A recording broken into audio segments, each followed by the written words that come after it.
La culture du respect entre la liberté d'expression et les symboles religieux, tel a été l'intitulé du colloque qui s'est tenu le 17 et le 18 mars au siège de l'UNESCO et qui a été organisé à l'initiative du docteur Ziad Aldriss, président du plan de développement pour la culture arabe au sein de l'UNESCO, Arabia, avec le soutien du groupe des États arabes à l'UNESCO.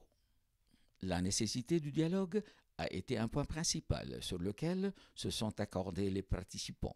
Le professeur philosophe et sociologue Edgar Morin est allé dans ce sens en considérant que chaque être humain doit respecter son semblable et doit également respecter l'environnement et l'ensemble de ses composantes.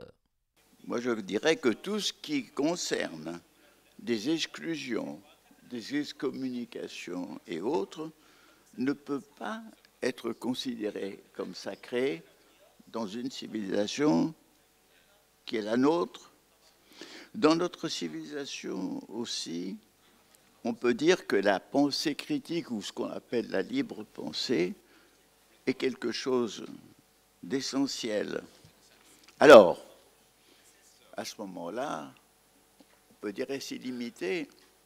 Non, arrive à notre esprit une autre considération, c'est l'offense et l'humiliation à autrui. Et l'offense et l'humiliation à autrui, nous devons la condamner sous toutes ses formes.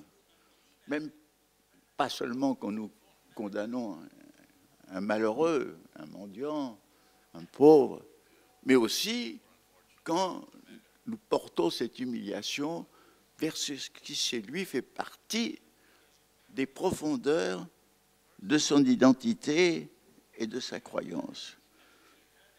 Ainsi, je pense que, par exemple, pour l'islam, la personne de celui qui est considéré comme le dernier prophète et le grand prophète est quelque chose qui offense et humilie autrui qui croit.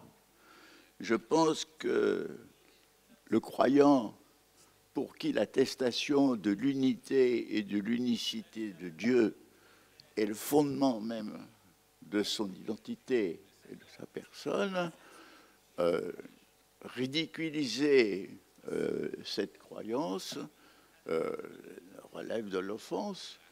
Par contre, on peut très bien dire, moi je ne crois pas à ça, j'ai des raisons même pour ne pas croire, un débat peut même être ouvert, mais la question, c'est le respect. Et j'arrive à cette idée de la contradiction, c'est-à-dire entre cette liberté à laquelle je crois et à laquelle je demande le respect, et à laquelle même je dirais qu'elle a quelque chose de sacré dans une démocratie, et de l'autre côté, le respect à ce qui est sacré dans la foi et dans la croyance d'une personne, surtout quand il s'agit de personnes qui font partie d'une minorité. Plusieurs intellectuels, femmes et hommes issus du monde arabe et des pays occidentaux ont participé à ce colloque. Parmi eux, ceux qui ont un rôle dans les domaines intellectuels relatifs au dialogue interreligieux et intercivilisationnel, à la liberté d'expression ainsi qu'à la liberté de la presse et des médias. C'est vrai que l'éducation est extrêmement importante, chasser les ignorances qui sont véritablement la condition d'une vie active ensemble. Les constats sont faciles, je pense que vous les avez faits également hier.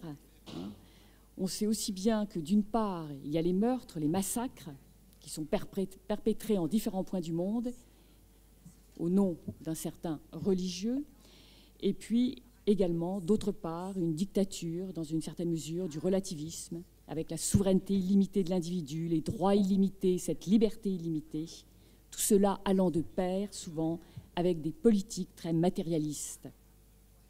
Donc, importance de l'éducation du citoyen et de la citoyenne pour ce monde d'aujourd'hui et pour ce monde de demain. L'enseignant de l'université d'Oxford, le docteur Tariq Ramadan, a estimé que la liberté d'expression représentait un sujet capital qu'il faudrait défendre. Parallèlement, il est nécessaire de proscrire toute forme de racisme, de déségrégation, d'intimidation et de diffamation. L'éducation, l'école, nous sommes en train de produire des élèves qui sont, au nom d'une mauvaise compréhension de la laïcité, qui consisterait à penser que la neutralité, c'est de ne parler de rien, alors que la neutralité, c'est de parler également de tout. C'est le contraire. La laïcité, ce n'est pas de ne parler d'aucune religion. La laïcité, c'est de parler également de tout dans l'espace qui va permettre de nous faire vivre ensemble, sinon on ne va pas y arriver.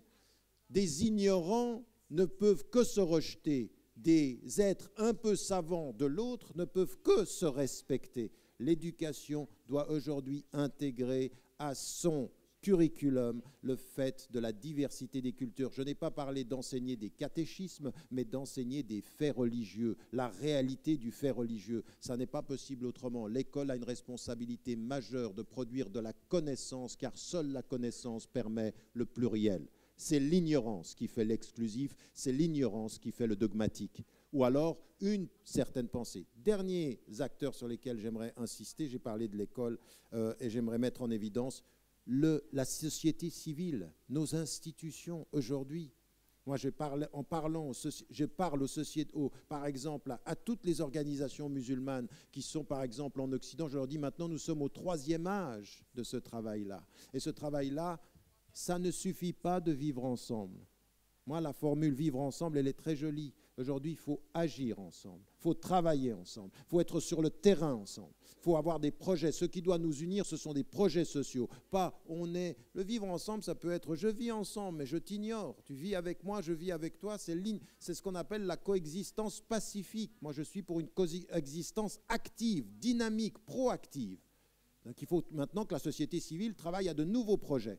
Et dernier élément sur lequel j'aimerais beaucoup insister, chaque communauté spirituelle, les chrétiens, les juifs, les hindous, les bouddhistes, les musulmans et les athées et les agnostiques doivent aujourd'hui comprendre que les dialogues interreligieux entre spécialistes loin du terrain, ça ne fera rien changer. Ça, c'est du dialogue d'élite qui se complaît dans des gens qui sont très gentils. Aujourd'hui, il faut descendre sur le terrain et il faut qu'à l'intérieur de nos communautés respectives, nous développions une réflexion sur comment on respecte les autres, comment est-ce qu'on vit avec les autres, de l'intérieur des références de chacun. Qu'est-ce que ça veut dire que l'autre, à partir de là où je suis, qu'est-ce que mon universel dit de l'universel de l'autre? Ça, c'est une façon d'enseigner. Le caractère académique dominait particulièrement ce colloque, étant donné que la majorité des participants sont issus des chaires universitaires et plusieurs pays arabes et occidentaux.